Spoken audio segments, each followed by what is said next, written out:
2 Corintios capítulo 11, versículos del 1 al 6. Ya hemos venido varios domingos hablando de la carta a los Corintios, ¿cierto?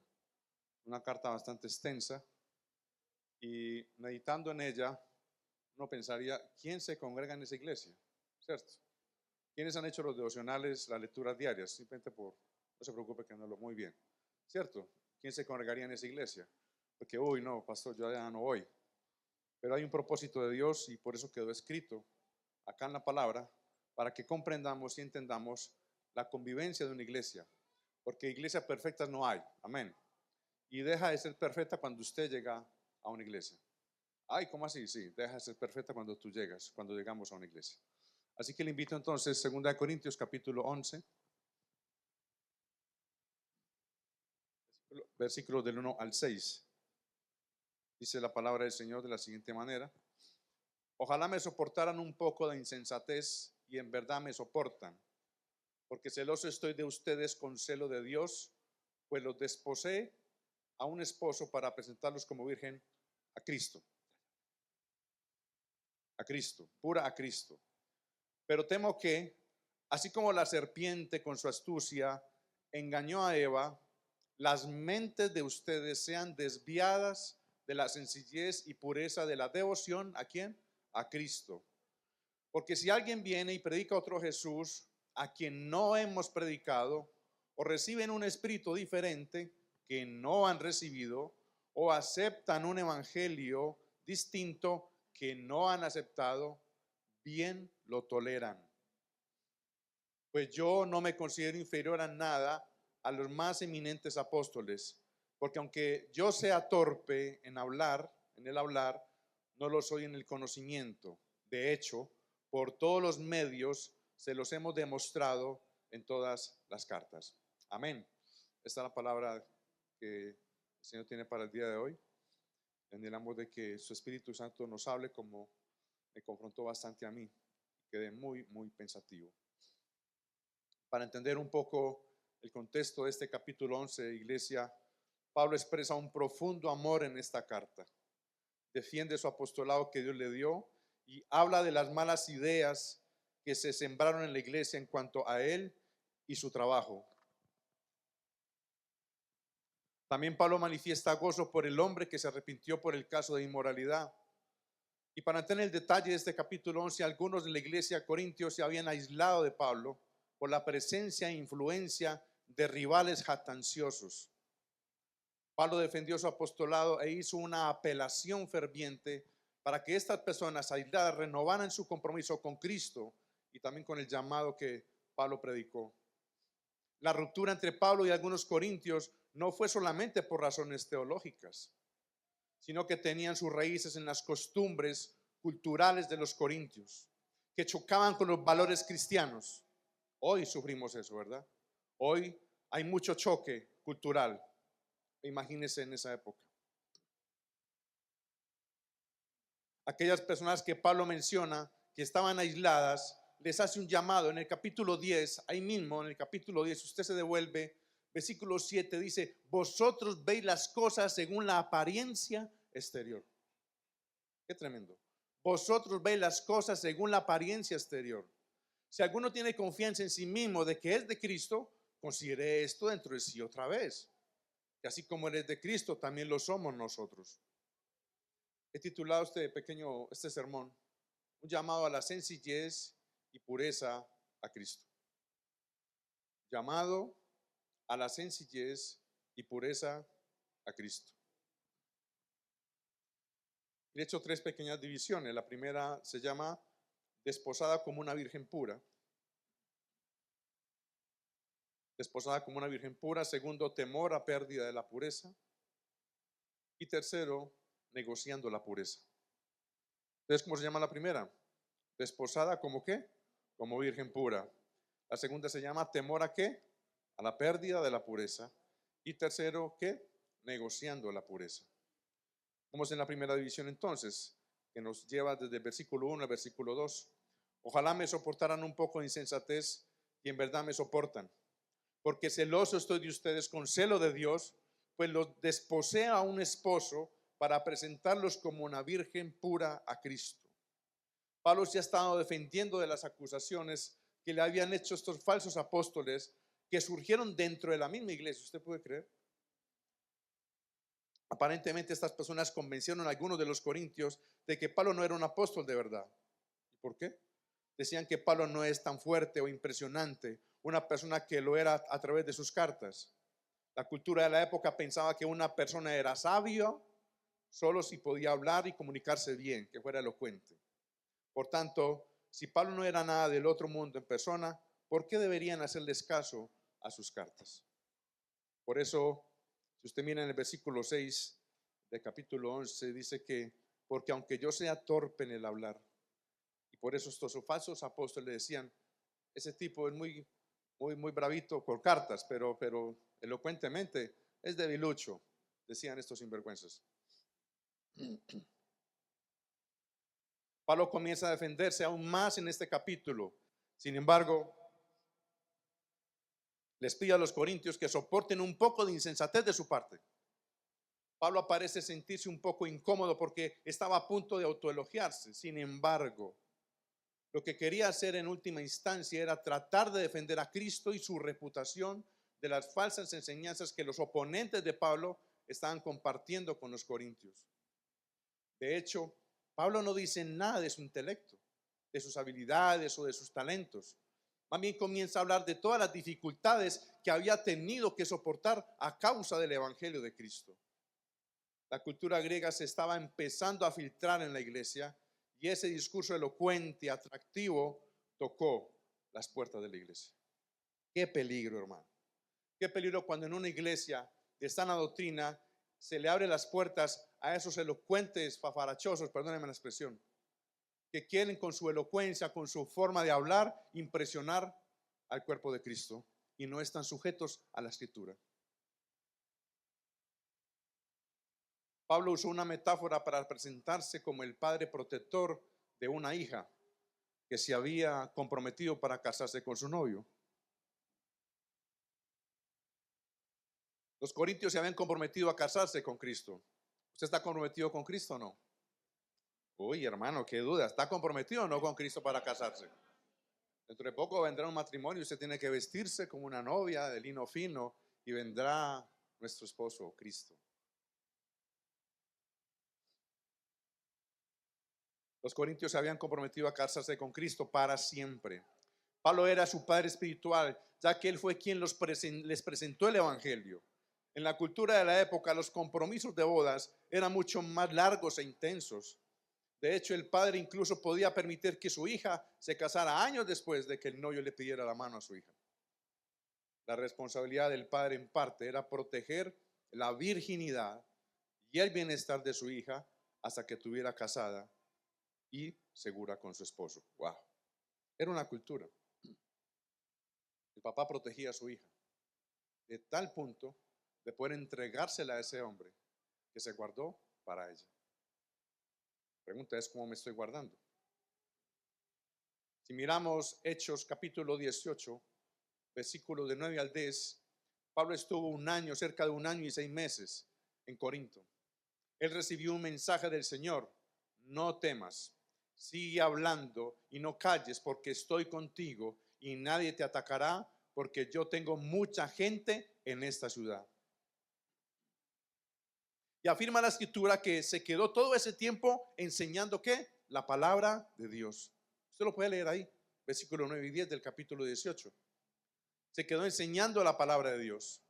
No se quedó buscando un año de proyectos personales, no se quedó buscando el sueño americano, no, él se quedó enseñando la palabra de Dios porque fue fiel a su llamado. Pablo sintió celos por ellos en el nombre de Cristo. Cuando se dio cuenta de que había una serie de falsos apóstoles alejándolos de Cristo, alejándolos de la verdad, alejándolos del evangelio, Pablo sigue hablando. Lo estaban alejando de Cristo y dando un evangelio falso. Dice, pues celoso estoy de ustedes con celo de Dios. Qué tremendo. Y hay dos palabras interesantes que me llaman la atención acá: celoso y celo. ¿Qué será celos? Los celos se experimentan ante el temor de sufrir una pérdida de una persona a favor de otra. Es el sentimiento de Pablo en ese momento, pero no son celos posesivos o celos egoístas, porque este tipo de celos trae perturbación y toda perversa. ¿Y de dónde viene eso? Del infierno. Y este no es el caso de Pablo. Entonces dice, celoso estoy de ustedes con celo de Dios. Y aquí está la otra palabra, celo. Aquí cambia la connotación. ¿Qué significa entonces celo de Dios? Cambia la connotación porque no es un propio celo, sino que es el celo de alguien, de Cristo.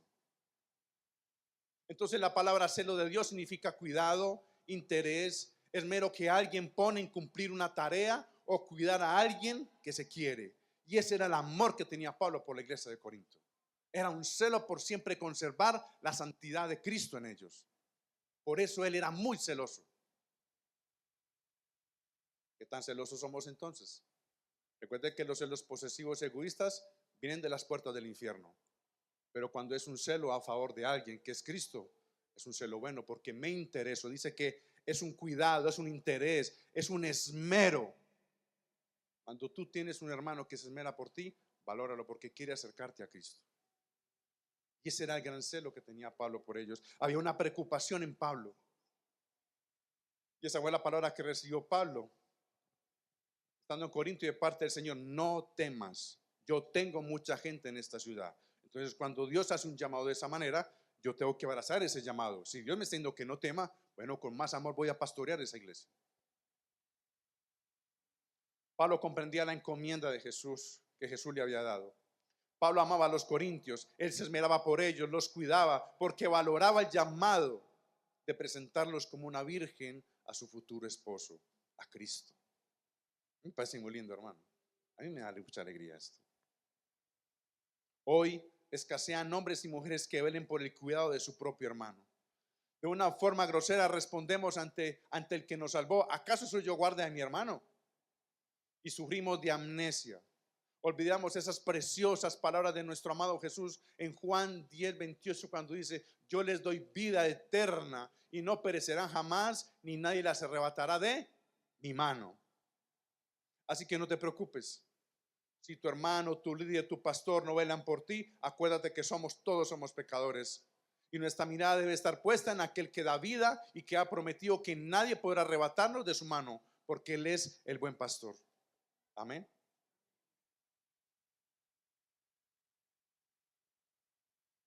Segundo punto, temor a pérdida de la impureza.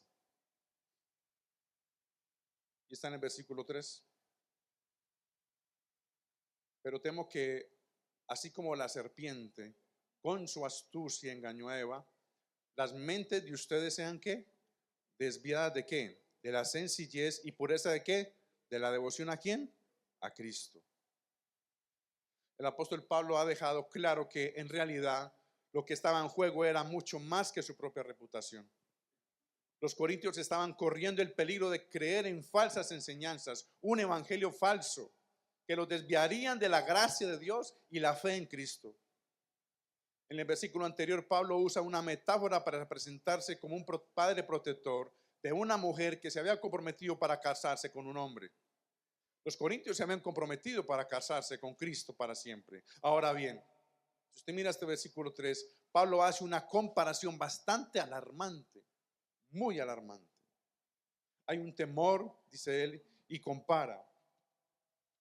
Y compara el engaño de los superapóstoles, así como la serpiente con su astucia engañó a Eva.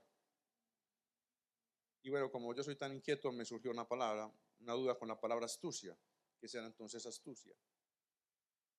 El apóstol dice: engañó así como la serpiente con su astucia engañó a Eva.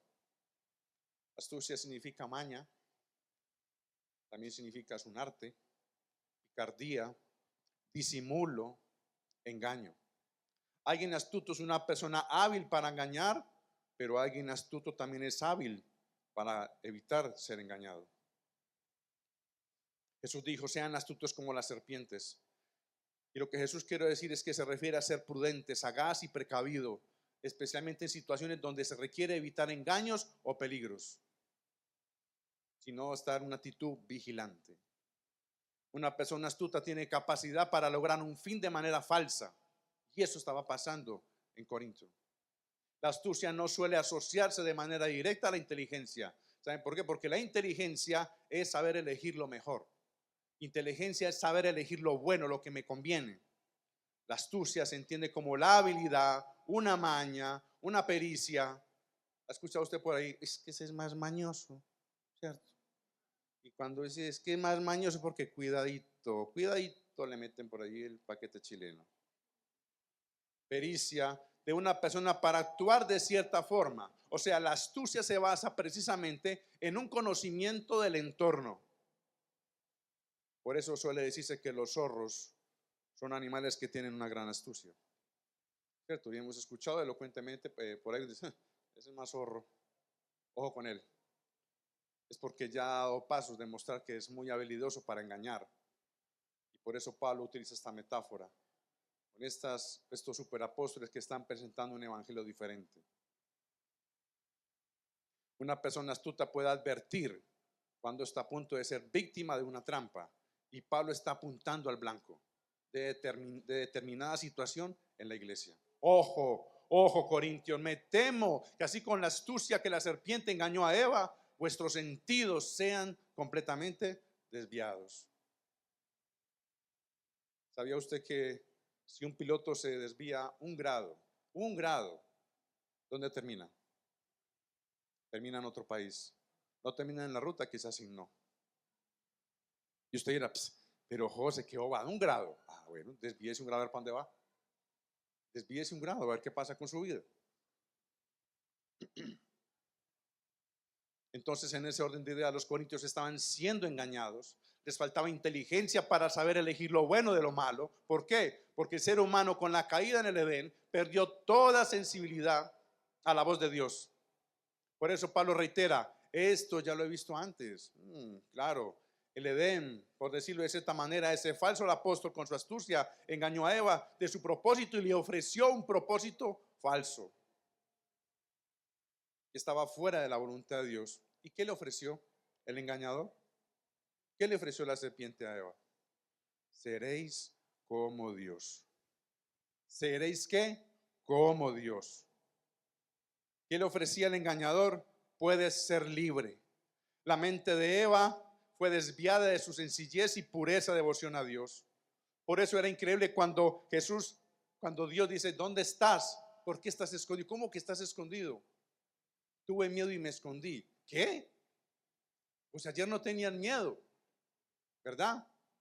¿Qué pasó? ¿Cómo así que acaso has comido? Y entonces empieza la cantidad de acusaciones. Eso fue la mujer que usted me dio, porque no somos capaces de reconocer nuestro pecado. Y el hombre que hizo, eso era la serpiente que usted creó. Y a partir de ahí, todos nos señalamos. No somos capaces de decir, Señor, fue culpa mía. Y engañado. La mente de los corintios estaba empezando a desviar de la gracia salvadora y se estaban dejando engañar de la filosofía griega, pensamientos humanistas donde se ponía la mirada en lo externo y no en la fuente salvadora proveniente de la revelación de Dios en Cristo. Algo parecido le pasó a Pablo con los Gálatas, ¿lo recuerda? Gálatas 1:6.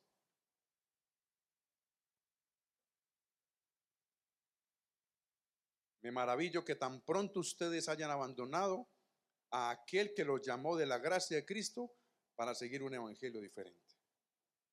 Que en realidad no es otro evangelio, sino que hay algunos que los perturban a ustedes y quieren pervertir el evangelio de Cristo. Pablo estaba sufriendo algo parecido con los Gálatas, diciéndole a algunos judíos que habían creído en Jesús que había que circuncidarse para que la fe en el evangelio fuera válida. ¿Usted puede creer eso? Usted cree en Cristo, además usted tiene que circuncidarse, porque si no, usted no es salvo. ¿Vos te imaginas en esa iglesia de los Gálatas? Hagan la fila, circuncido a 5,000, a 5,000, a 5,000 para que sea salvo. Y es una forma de engañarse, porque el ser humano siempre está pegado a lo exterior. ¿Qué puedo obtener de lo exterior para un beneficio? Pero nunca miramos lo eterno. O sea, la fe en Cristo no era suficiente. Y algo similar estaba pasando a los corintios. Estaba pululando un evangelio diferente, un evangelio basado en la buena imagen, buena elocuencia, buena manera de vivir. Los hijos de Dios no tienen que ser pobres, porque ser pobre es un mal testimonio. Se lo escuché un pastor. Yo merezco vivir bien. ¿O qué quieres? Que viva en Manrique, que viva en Carambolas, en Picacho. Cuando escuches un pastor decir eso, huye de ahí. Huye, porque son pastores asalariados, solo están por dinero y no les interesan las ovejas de Cristo. Son falsos apóstoles, tomaron el evangelio como fuente de ganancia y se filtraron en la iglesia, se sientan y convencen a algunas viudas, convencen a algunos hermanos. Hermanos, un testimonio, está muy pobre. No, el Señor da más. Aleluya, su nombre. Eso estaba pasando ahí. Vivían vidas desordenadas, se gloriaban en las apariencias y no en el corazón. Segunda de Corintios 5:12. Solo se preocupaban por salir airosos de este mundo. Popularidad, dinero, fama son el sello de ellos. Pablo les dice, no somos como esos charlatanes que predican la palabra de Dios para provecho personal. Segunda de Corintios 2:17. Ahí lo puede leer. Algunos predicadores en los días de Pablo eran revendedores ambulantes que predicaban sin entender el mensaje de Dios o sin importarle lo que sucediera a los oyentes. No les interesaba en expandir el reino de Dios, sino en el dinero. Y además estas bellezas, porque así lo puse, estas bellezas, sacaban cartas para recomendarse a ellos mismos. ¿Usted puede creer eso?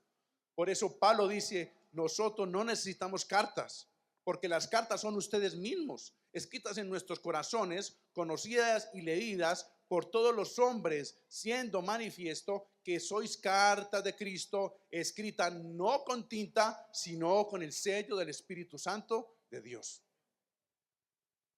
Amén. Bueno, no me digan amén a mí, díganme a la palabra.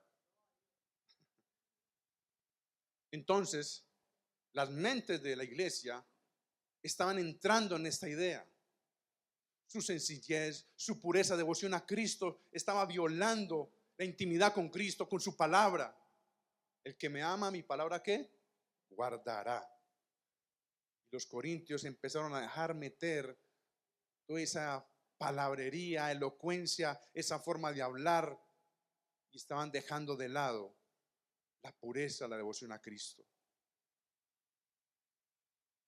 Estaba siendo amenazada. Y una manera de combatir cuando nuestra devoción a Cristo se ve amenazada es, hay que derribar todo argumento y toda altivez que se levanta contra el conocimiento de Dios, y se debe llevar cautivo todo pensamiento a la obediencia a Cristo. Segunda de Corintios 10:5, ahí lo pueden encontrar una cuadra antes. Bueno, si Pablo dice que me tolere un poco de sensatez, a mí toléreme un poco de tos, por favor. Segunda de Corintios 10:5. Las enseñanzas falsas nos llevan a hacer conclusiones erróneas y a su vez nos conduce a desobedecer a Cristo. Por tanto, entender el verdadero conocimiento de Dios nos hace pensar correctamente, hermano.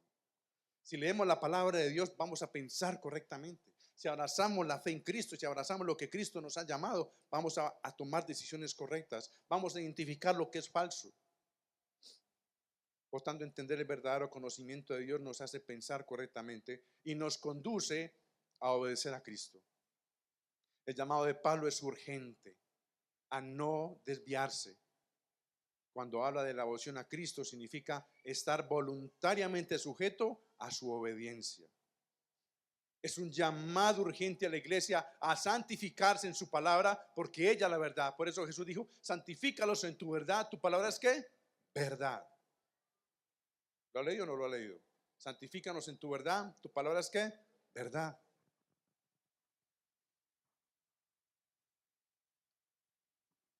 ¿Cómo está tu mente? ¿Está desviada? ¿Está pura voluntariamente para sujetarse a Cristo? ¿Cómo está tu mente? Y tercer punto, negociando la pureza. Va del versículo 4 al versículo 6.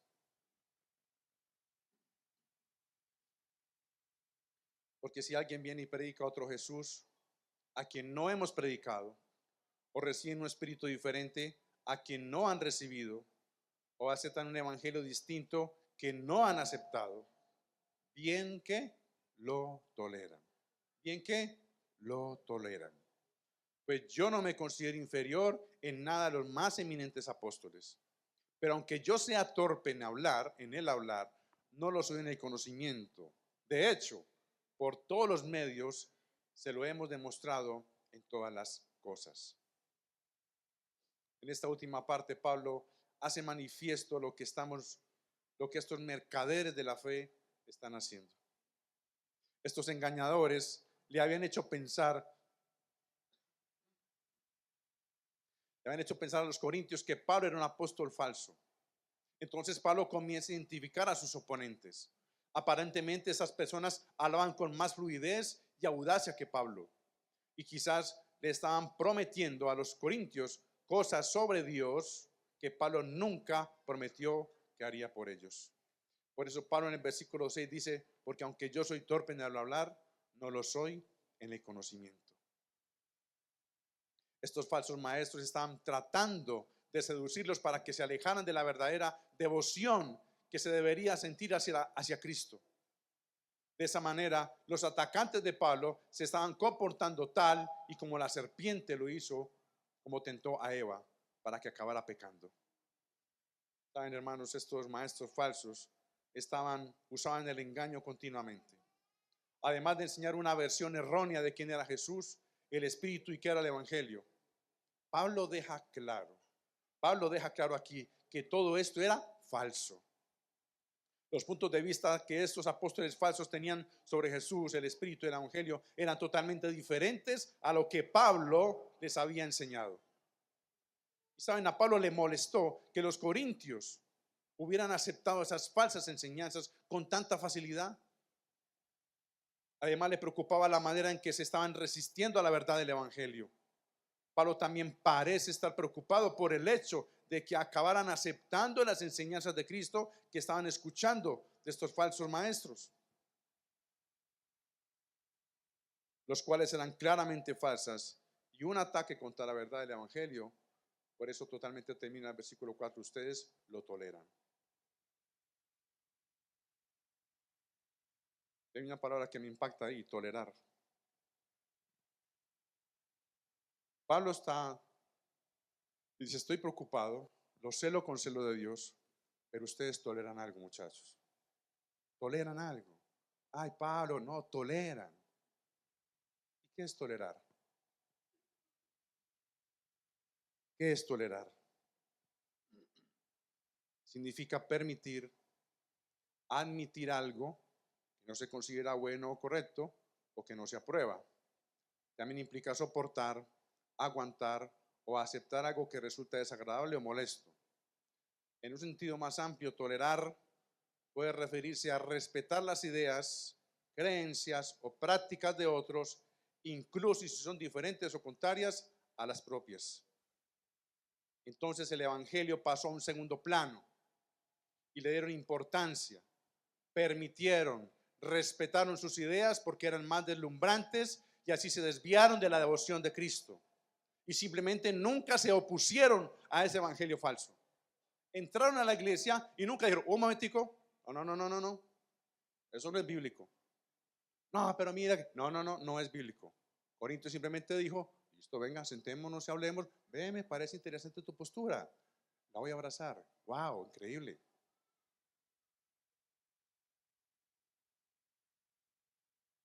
Le dieron importancia, permitieron, respetaron sus ideas porque eran más deslumbrantes y así se desviaron de la devoción de Cristo y simplemente nunca se opusieron al evangelio falso. Tolerar a esos falsos apóstoles era un acto de reconocimiento, aceptación y aprecio por la cultura y su forma de oratoria. Porque wow, nunca había escuchado a Pablo hablar así, pero me sorprende tu elocuencia. Wow, qué filosofía la tuya. Es que en Grecia hay mucha elocuencia. Wow, bueno, Pablo es muy durito en cartas, pero físicamente vamos a ver cómo es. Pero me deslumbra tu predicación. Oh, hermano. Simplemente se dejaron convencer. Hoy en día se aplaude lo ridículo, se aplaude lo que no tiene sentido, se aplaude toda una cantidad de basura de música que dice que es música cuando no es música. Me llama la atención esta semana como en el campeonato de acá de Colombia, dos equipos juegan ya la semifinal, un equipo pierde y sale un jugador, es que nos robaron el partido. Y dijo una cantidad de que durante muchos años había una imagen de esta persona y en un solo minuto derrumbó todo lo que cada uno admiraba de este hombre. Dijo palabras, me voy para la pip, no voy a jugar aquí, me robaron todo. Y está aquí hicieron los periodistas. Bravo. Todos aplaudieron la grosería de este jugador. Porque es el pan diario, porque hay que aceptarlo, porque hay que aceptar esa música. Música que degrada a la mujer, que degrada el matrimonio. Wow, qué artista. No, no es artista. No es artista, hermano. ¿Por qué? Porque lo que interesa es lo money, dinero, monetizar. Entonces se aplaude lo ridículo, se aplaude lo falso, se aplaude todo aquello que me hace emocionar por media hora y después voy a la casa y digo, ay Señor, ¿por qué me pasa esto? Porque no nos asimos de la verdad, no queremos someternos al evangelio, no queremos arrepentirnos de nuestro pecado. Presentaron a un Jesús humano y no eterno. Presentaron un espíritu lleno de sensaciones y emociones y no un espíritu que convence de justicia, de juicio y de pecado. Presentaron un evangelio de libertades, un evangelio conforme a mis necesidades, conforme a mis opiniones. Presentaron un evangelio donde yo opino, yo pienso, y el evangelio de Cristo tiene que someterse a mis caprichos. Amados, eso es diabólico.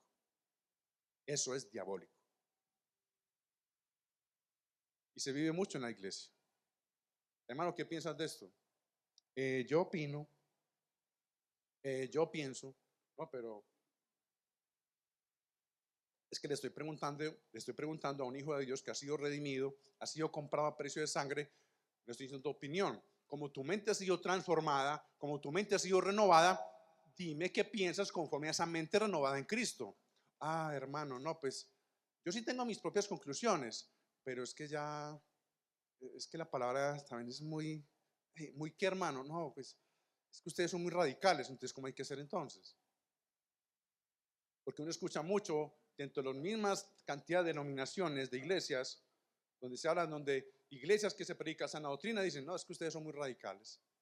Ah, bueno, entonces ¿cómo hay que hacer? O sea, que tú te paras en un semáforo en rojo, no, qué semáforo tan radical, tengo que esperar, yo me lo voy a violar, entonces, ah, listo, viólelo entonces.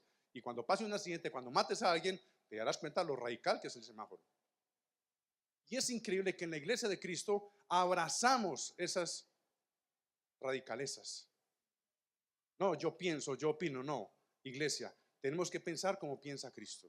Tenemos que pensar como piensa el Evangelio. ¿Por qué? Porque no somos de este mundo. Ya tu mente, mi mente ha sido renovada, ha sido cambiada. Por eso yo no puedo sentarme a filosofar con el mundo. Yo no puedo sentarme a unas opiniones con el mundo. Yo opino, yo pienso, y el Evangelio tiene que someterse a lo que yo pienso. Eso es diabólico. Estos fraudulentos admiraban la autoridad de Jesús, pero no hablaban la verdad. Admiraban la humildad de Jesús, pero les costaba lavar los pies a sus hermanos. Decían que amaban a Jesús, pero aborrecían a su hermano. Podrían decir todo lo puedo en Cristo que me fortalece, pero sufrían porque no vivían conforme al mundo. Así los corintios terminaron tolerando sus enseñanzas.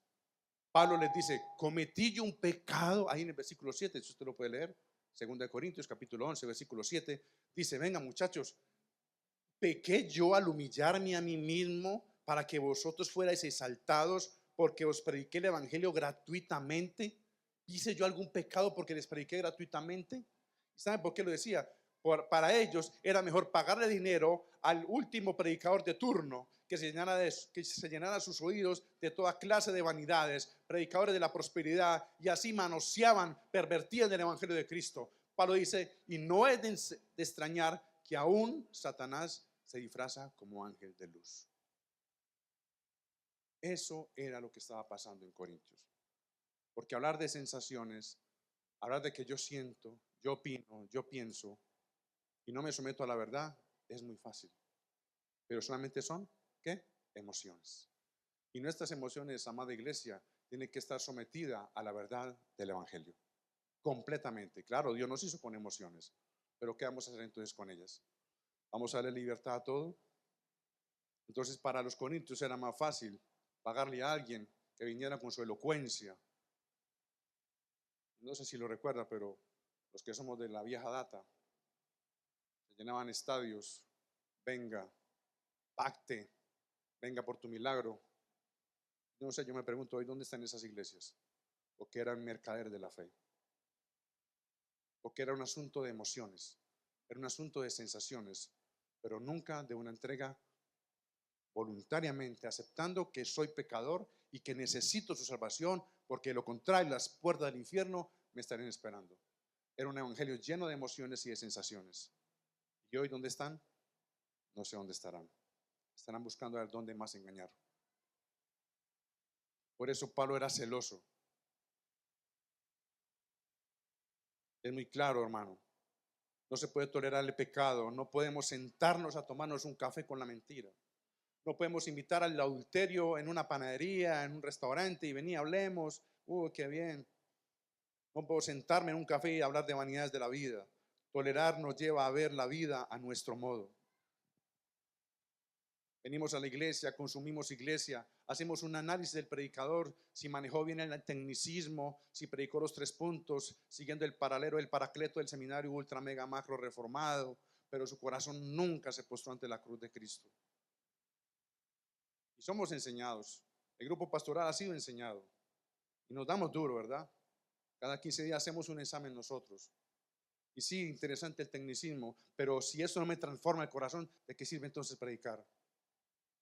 Porque si el corazón no es transformado, ¿de qué me sirve pararme aquí? Punto 1, punto 2, sí, esto, sí, y sigo pecando.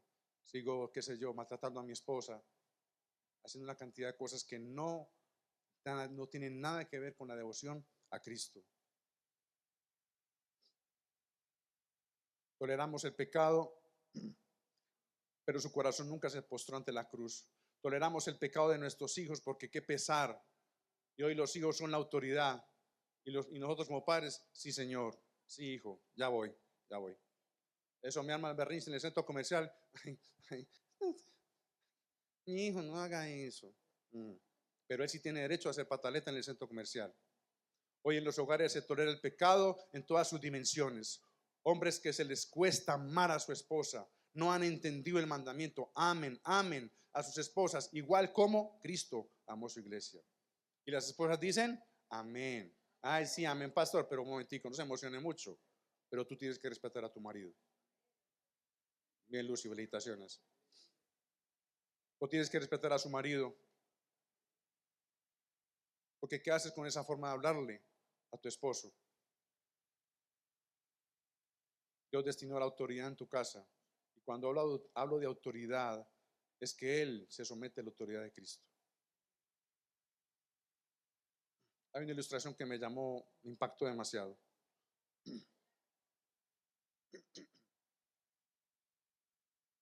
Un adolescente de 11 años le dice a su mamá, madre, unos amigos del colegio vienen a mi casa para que veamos una película. Ah, ok, qué bien. Y dime, ¿qué película? No recuerdo, pero es muy buena, es muy buena. Ah, bueno, ok, pero dime, ¿dicen malas palabras? No, mamá, no, pero no, realmente no dicen mucho, es una bobada. Ah, cuéntame, hay desnudos, hay mujeres desnudas. No, mamá, un poquitico, pues no sé, muestra por aquí el hombro, la pierna, pero no es mucho. Ah, ya, pero hablan de género. Ay, mamá, ya, mamá, pues, no, pues te estoy preguntando, hijo, ¿cómo es la película? No me dices que habla de sexo más o menos, que habla mentiras más o menos, dicen groserías que no tanta, que ponen el pitico. Simplemente quiero saber, mamá, pero todos mis amigos ya la vieron. Hermano, los papás les gustó, la vieron con ellos. Entonces, ¿cuál es el problema, mamá? No, simplemente te estoy diciendo que si hay imágenes desnudas, que si hablan ociosidades, groserías, sí, mamá, pero es un poquito, pues no tiene gracia. Bueno, al fin y al cabo la mamá accede a que sus amigos entren a su casa a ver la película. Yo listo, hijo, ok, te voy a aceptar que vean la película mientras que yo les preparo un postre, un ponqué. Ah, qué bien, mamá, excelente. Termina la película, se van los amigos felices porque comieron un ponqué delicioso de parte de la mamá del amigo. Mamá, gracias, ay, qué bien. ¿Cuál les pareció el postre? No, delicioso, mamá. La película estuvo súper bravo, excelente. Y ese ponqué que hiciste estaba maravilloso. Ah, qué bien. ¿Sabías que le eché el ponqué de tus amigos? Sí, mamá, cuéntame, porque estaba delicioso. Le eché un poquito de popó de tu perro, tu mascota. ¿Qué? No, mamá, gas, ¿cómo así? ¿Cómo así? No, pero era un poquito, hijo. Era un poquito de popó, significante. No, mamá, no. ¿Cómo se te ocurre? ¿Cómo haces eso? ¿Qué pesar de mis hijos? Pero salieron contentos. Pero ¿cómo se te ocurre, mamá? No, ¿por qué me haces esto? Pero hijo, era un poquitico. Es insignificante. No, no tiene sentido. Pero mamá, no, por favor, no. ¿Por qué me haces esto? Quería vomitar. Yo dijo, es tan extremista. Tu mascota, tú no la amas. Pues sí, mamá, pero así no. La mamá lo coge y lo siente y le dice, mira hijo, el hecho que miles de moscas se posen sobre un popó no significa que es la verdad. Consérvate puro. Y el hijo entendió que no todo lo que se hace afuera es lo correcto, porque me tengo que conservar puro. Obviamente la mamá no le echó el popó al perro, al ponqué. Quería simplemente darle una lección a su hijo.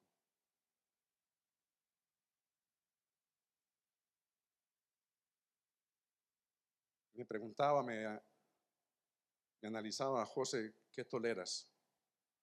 José, dime qué toleras y te diré qué clase de hijo eres. Dime qué toleras en tu devocional de Cristo y te diré qué clase de hijo de Dios eres. Porque Corintios llegó a ese punto. Abrazaba esas falsas enseñanzas. Abrazaba esa basura, porque eso es basura.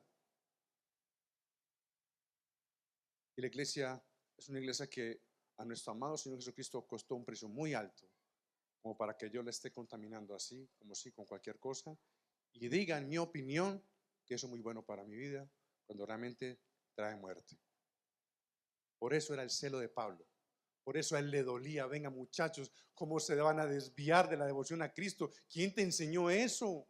¿Cómo que estabas desnudo, Adán? Hemos hablado una cantidad de esos días. Yo nunca te dije que estabas desnudo, pero ¿cómo te diste cuenta? Porque probamos, toleramos todo aquello que pensamos que es bueno y venimos a la iglesia y decimos aleluya, gloria a Dios, oh Señor. Pero cuando se confronta el pecado, dice, no estoy de acuerdo con esa predicación. Ok, me cuestioné. José, ¿qué toleras? Dime qué toleras, José, y te diré qué clase de hijo de Dios eres. Porque celoso estoy con celo de Dios. La demostración más alta del celo de Dios se encuentra en la obra redentora de Cristo. La encarnación evidencia de manera palpable el celo de Dios por redimir una creación, al cumplir con su pacto y sus promesas de redención a todo aquel que cree. Aquellos que fueron comprados por la sangre de Jesús están libres de toda condenación, han recibido la vida eterna y somos plenos en él. Por eso Romanos 8 dice, por tanto, ahora no hay condenación para los que están en ¿qué? ¿En quién? Lo sabe de memoria, en Cristo Jesús, no en el mundo, no en el lodo. Los que no andan conforme a la carne, sino conforme a ¿qué? Al Espíritu. Entonces me pregunté, José, ¿cómo estás andando? ¿Caminas en la carne o caminas en el Espíritu? ¿Has entendido la redención de Cristo o no la has entendido? ¿Has entendido que eres un pecador y que necesitas arrepentirte y caer postrado ante la cruz de Cristo y reconocer su celo de Dios por salvarte a ti? Porque estando muerto en delitos y pecados, Cristo tuvo misericordia de ti. Por eso Colosenses 2:10 dice, y ustedes han sido hechos completos en Él. No somos hechos a la imagen de un sistema, somos hechos a la imagen de ¿quién? De Cristo. Y hermano, y eso es lo que tenemos que abrazar. Y eso no se llama religiosidad, se llama amor por aquel que te compró. Se llama amor. Eso es amor.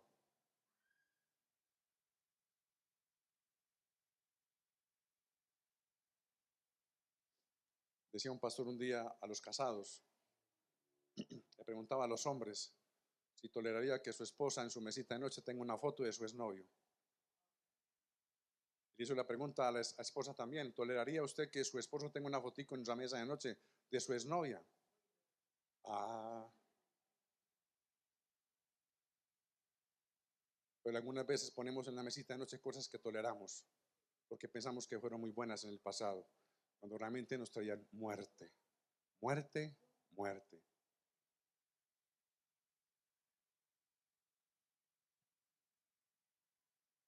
Tranquilo, hermano, ya voy a acabar. Me faltan 200 hojas, no se preocupe. Dios en su celo busca redimir a su pueblo y ofrecerles vida eterna. Eso se llama arrepentimiento y buscar primeramente el reino de Dios y su justicia. Dios promete a su iglesia, Dios protege a su iglesia de peligros físicos, guiándola y fortaleciéndola. Su celo es de cuidado para no desviarnos de su llamado eterno. Cuando la iglesia se desvía, el celo de Dios se manifiesta en disciplina para corregir y restaurar. Cuando recibimos exhortación, recibámoslas con humildad, hermano, reconociendo que soy pecador y que necesito de su gracia. Pero muchos de nosotros decimos, no me gusta que me exhorten, porque yo soy así, pastor, yo soy así y Dios hará la obra. O sea que tengo que decirle al Señor, Señor, yo te digo cuándo vienes a hacer la obra, listo.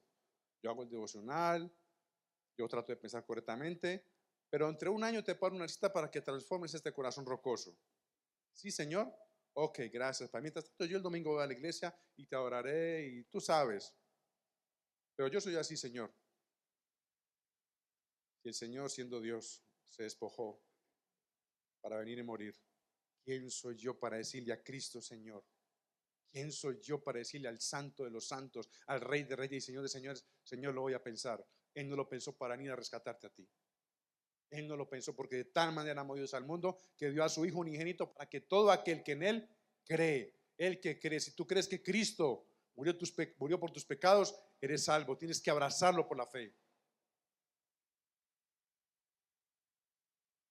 Gracias a ese amor de Cristo en la cruz, estamos acá.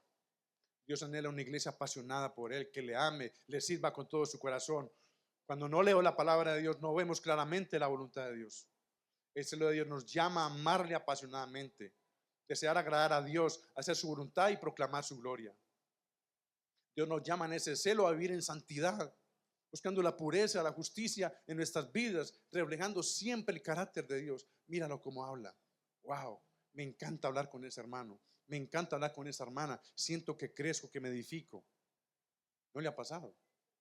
Hay hermanos con los que uno usted quiere casi que vivir con ellos. Ay, no, es que está bueno cuando hablamos. Me siento que me crezco, me edifico, me fortalezco. De algunos hermanos hay que sacarlo de la casa, hermano. Se puede, es que ya está muy tarde, son las 12 de la noche. Sé que es muy bueno edificarnos, pero ya es hora de dormir.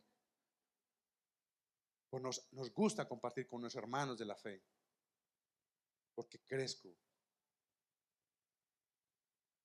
El celo de Dios nos llama a confiar en su cuidado, saber que Dios está velando por nosotros y que podemos descansar en su amor perfecto. Pues los desposee a un esposo para presentarlos como una virgen pura a Cristo.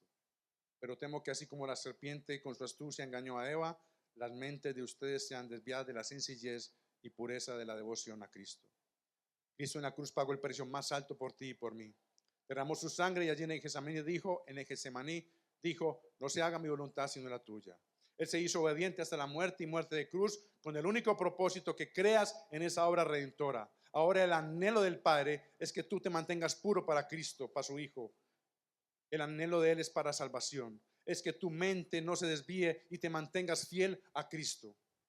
Ahora somos su iglesia. Nos anhela vernos puros, sin mancha, sin arruga. Somos su novia. Y pronto nuestro amado Jesús, así como le dijo a Pedro, Pedro, sobre esta roca edificaré mi iglesia. Somos suyos, somos su propiedad. No le alegra a su hermano que somos suyos. No le alegra que somos posesión de Él y que pronto nos casaremos con Él. Nuestro amado vendrá muy pronto en un caballo blanco. Wow. No sé si usted, a mí me emociona eso. Oye, si me quiero casar con Cristo, porque somos la iglesia de Cristo, la que Él compró y redimió. Apocalipsis, ya termino con esto, Apocalipsis 19:11 dice la palabra, 19:11 y versículo 16. Y entonces vi el cielo abierto y aquí un caballo blanco y el que lo montaba se llamaba Fiel y Verdadero. Versículo 16, y en su vestidura y en su muslo tiene escrito este nombre, Rey de Reyes y Señor de Señores. Esto es bastante esperanzador, iglesia. Por esta razón, iglesia, Dios espera que nuestras mentes no sean desviadas de la devoción y de la entrega a Cristo. Amén.